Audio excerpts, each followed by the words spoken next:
If you're not familiar with the original, Shank 2 is a 2D character action game that relies on guns, blood, and revenge to get the message across.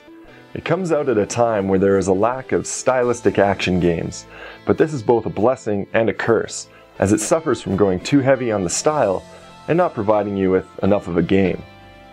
The game comes down to murdering your way through nameless thugs, some light platforming, and a cavalcade of infuriating boss fights. Rinse and repeat for a couple hours, and you have Shank 2. You play as Shank, a testosterone-filled anti-hero who is in search of his love from the first game. You find yourself brawling through 8 stages in the campaign. Each level has its own unique environment, like a city, small town, or jungle, and features enemies specific to that location. Most of the time, the enemies are nothing more than palette swaps, and you quickly figure out how to take each of them down with ease, making Shank feel like an agile tank. Of course, each stage ends with a frustrating boss fight. Similar to the first Shank, Clay found it necessary for these to act as a brick wall and put a dead stop to the flow of the game. I understand the need for boss fights and the patterns and mechanics that come along with it, but changing the feel from stylistic flow to how can I kill this guy without dying is too jarring. Once you have killed the boss in the cheapest, most frantic way possible, you're rewarded with a cutscene that would make even Machete shake his head.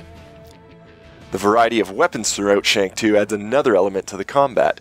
At the beginning of each level, you can select your melee, range, and explosive weapon of choice, and each come with different stats and bonuses.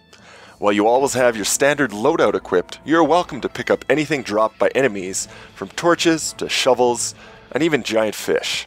I'm not certain if the damage is different for each weapon, but the animations and effects like popping enemies up or driving them into the ground change with every pickup.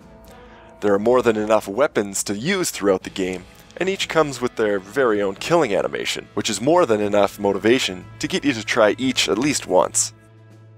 To complement the array of weapons, the controls of the game have been vastly improved. Not only have the buttons been mapped properly, but Shank is now equipped with a dodge roll. This changes everything. No longer do you have to block punches and bullets with your face, and it makes moving Shank around the screen feel incredibly fluid and aggressive. You have also been blessed with the ability to counter, which adds another useful trick to your arsenal.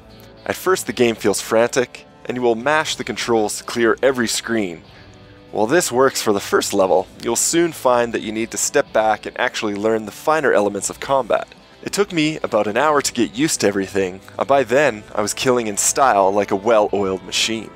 I spent most of my time playing Shank 2's cooperative survival mode. It plays like your typical survival mode, as you have to slice, pummel, and shank your way through waves of increasingly difficult enemies with a friend either on a couch or online.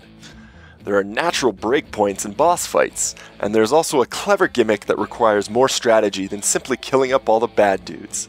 On each of the 3 maps, you have a cache that you have to protect from bomb-wielding enemies. This definitely throws a challenge into the mix, as you must carefully disarm any bombs that are planted, all while continuing to murder everyone on screen. Gold dropped from enemies becomes money that you can use to purchase various items that will aid in your survival. Health restoring booze, decoy allies, and my personal favorite, the pet boar that will punt away enemies close to your cache. As you complete in-game challenges such as countering 50 enemies, you unlock characters to use in the survival mode.